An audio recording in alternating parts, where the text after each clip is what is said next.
Now watch this. You see that text crawl at the end of a horror movie or TV show? That's called Chekhov's gun and is supposed to catch you off guard. It's a scare meant to stick with you long after the credits roll. But what if I told you it was all fake?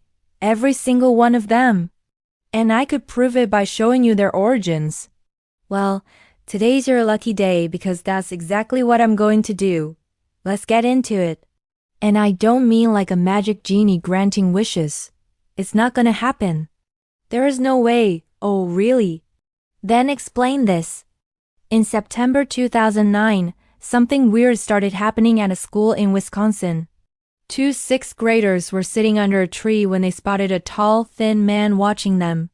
He had a blank white face and unnaturally long arms. They described him as disturbing and kept seeing him around town. Even weirder, soon other kids started coming forward with similar stories. Some said the man had tried to lure them away. Was he a serial killer? An escaped mental patient? Had he come from the woods to prey on the unsuspecting townspeople?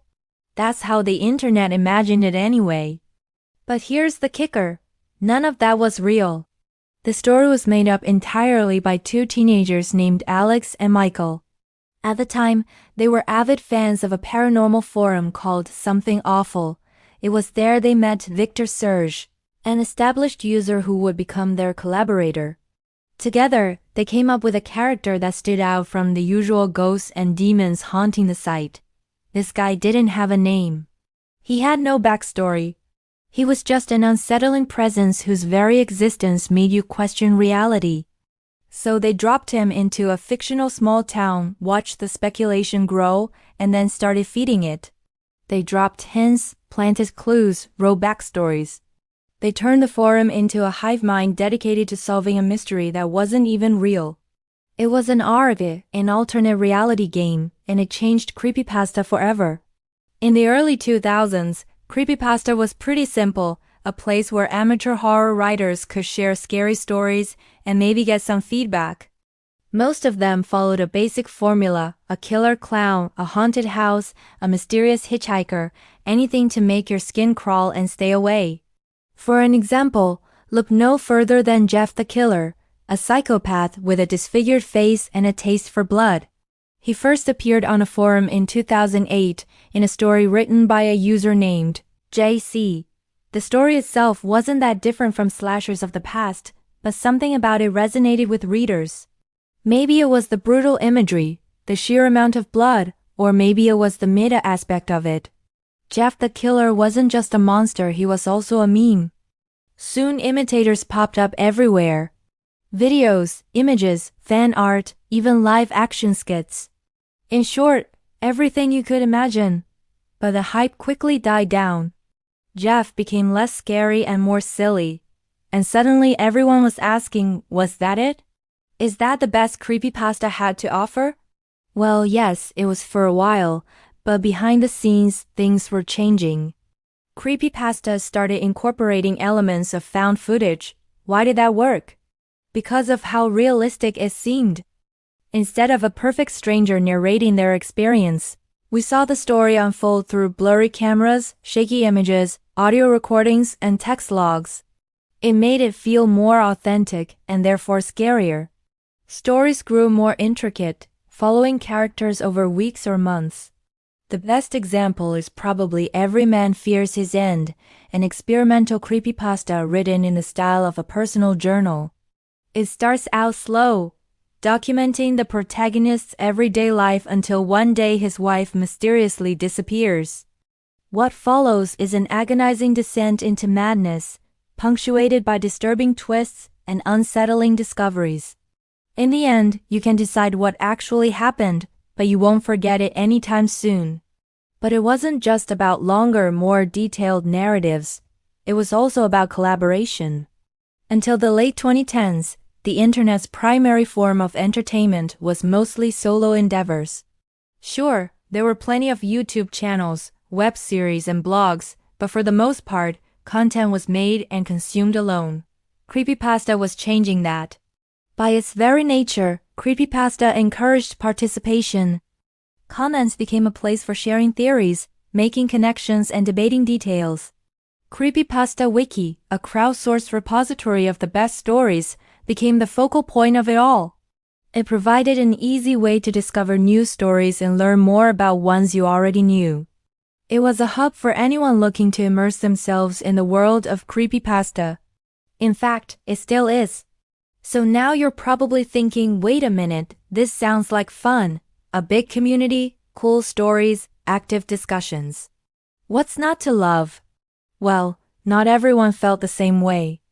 Some users felt that the focus on detail and collaboration was ruining the authenticity of creepypasta.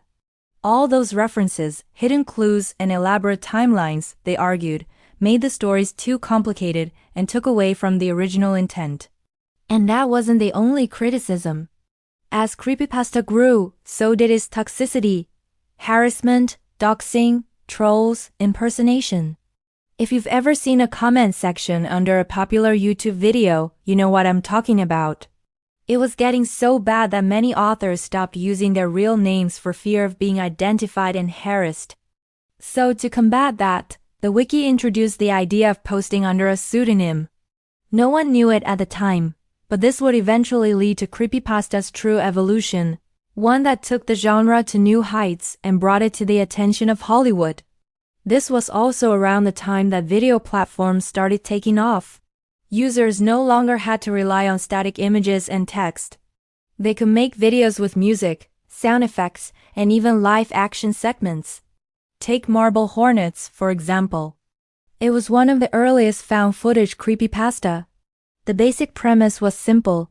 A group of friends are filming a short film based on a local legend, but they accidentally summon a creature known as the Masked Man. As the story progresses, the line between reality and fiction blurs, the characters start acting strangely, and before long they're fighting each other. Over the course of 5 seasons, Marble Hornets captivated viewers and inspired copycats. After it ended, the main cast went on to bigger things, including roles in the TV show Stranger Things.